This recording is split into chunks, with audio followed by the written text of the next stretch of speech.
Back in 2019, I had the opportunity to join a trip to South Africa with the charity community group Karmagawa to help with one of their latest projects and to learn about the conservation efforts surrounding the sharks of those waters. Karmagawa's mission, through the use of their products and social media, is to spread the message of great charities and their causes all over the world in efforts to educate the public about environmental matters that need urgent change. Our goal for this trip was to learn more about the endemic sharks of South Africa, along with some of their more popular species that inhabit the South African coastline, by connecting with local researchers and shark experts. We decided that the best way for us to learn about the shark work being done here and the lifestyle and behaviors of these sharks was to immerse ourselves in the field and get our hands dirty. Our first stop was the South African Shark Conservancy, a local shark lab and non-profit organization based on Hermanus, Western Cape. We met with the director and lead scientist, Megan McCord, to learn more about their shark conservation efforts. The Shark Lab focuses on employing an holistic and inclusive research approach while working to promote the sustainable use and informed conservation of living marine resources. Through their extensive research and studies, the information gathered will teach us more about the threats to the marine environment and its inhabitants, and additionally, what we can do to bring about much needed change.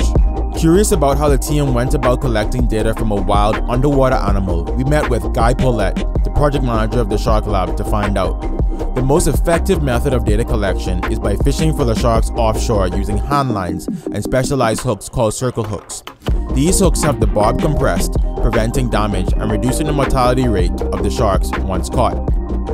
For larger species, and to obtain a wider variety of catch, they take their research offshore into deeper waters.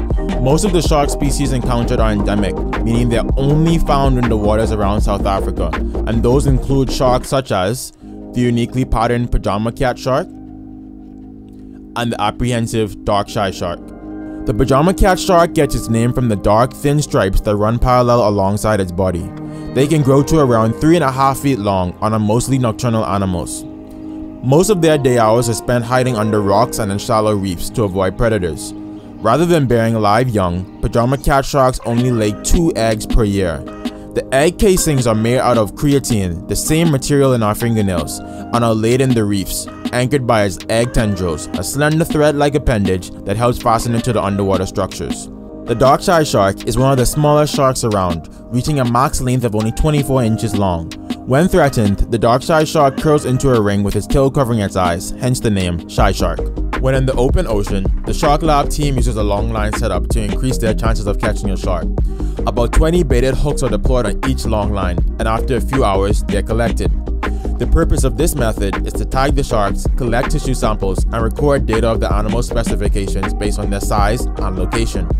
The animals are only out of the water for a few minutes and are all returned unharmed once tagging and tissue collection are complete. Over time, this research allows scientists to record the effects of human interactions on the well-being of these sharks. Understanding the potential problem in an environment leads us closer to a solution and knowledge related to how we can make a positive impact. With the continued devoted research of sharks by organizations like the South African Shark Conservancy, we can learn more about how to maintain a healthy marine ecosystem and protect the animals that thrive there. With South Africa offering so many varieties of marine animals, we spent our next few days out in the open ocean in search of some big sharks. Welcome to Africa, man.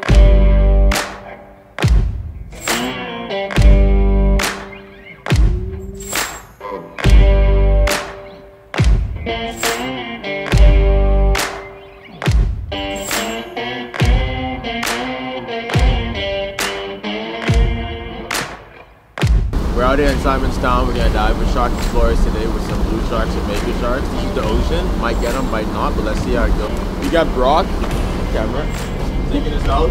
Nina, Ernest, our crew for today. We're gonna have an epic time.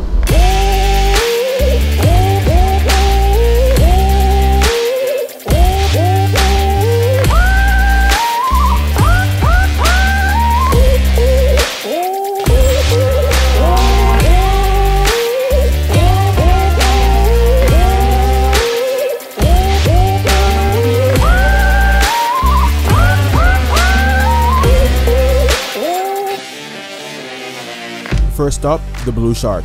These pelagic sharks travel thousands of miles and are found all over the world in colder water. They can be easily identified by their large eyes, streamlined slender bodies, and large pectoral fins, which allow them to move more efficiently through the open ocean. These sharks have no swim bladder, allowing them to stay afloat, which means they must swim continuously to prevent sinking and drowning. The blue shark is a hunter, preying on squid and fish, but they're also scavengers, eating dead whales, dolphins, or any marine animal that had a less fortunate ending. Next to show up, the short-fin mako shark. Known as the fastest shark in the sea, capable of bursts of up to 42 miles per hour. With their bullet-shaped body, they're built for speed, but sometimes being fast isn't fast enough. All over the world, millions of sharks are being slaughtered by humans each year, mainly for the use of their fins. The popular Chinese delicacy, shark fin soup, has increased the demand for shark fishing. Thousands of sharks also perish in drift nets and long lines as bycatch of commercial fishing for large pelagic fish. Sharks, being apex predators, eat dead, dying, or diseased fish, helping to maintain healthy fish stocks, which in turn maintains healthy coral reefs. Without sharks, there would be an overall imbalance in the marine ecosystem, causing overpopulation of certain species and not enough of others. Coral reefs are especially affected by this imbalance, as some of the fish at risk are responsible for eating and controlling algae, which helps to manage the overgrowth that can lead to coral death. The death of our coral reefs will result in the loss of millions of dollars from fishing and tourism industries that are the financial backbone of some countries, but we can do something about this. Share this video. Help to educate the public about these major problems for sharks. Spread a positive message of change, one person at a time. Make a conscious decision to boycott companies that produce or sell items that include shark byproduct. Being conscious of where we source our fish and how they are caught will support those practicing sustainable fishing habits to reduce their bycatch rates. By donating to non-profit organizations like the South African Shark Conservancy, we support more research related to protecting these animals. By having one-on-one supervised interactions with these sharks, with dive operators such as shark explorers, we learn more about these animals and how we can save them. So the question is, what are you going to do to make a change?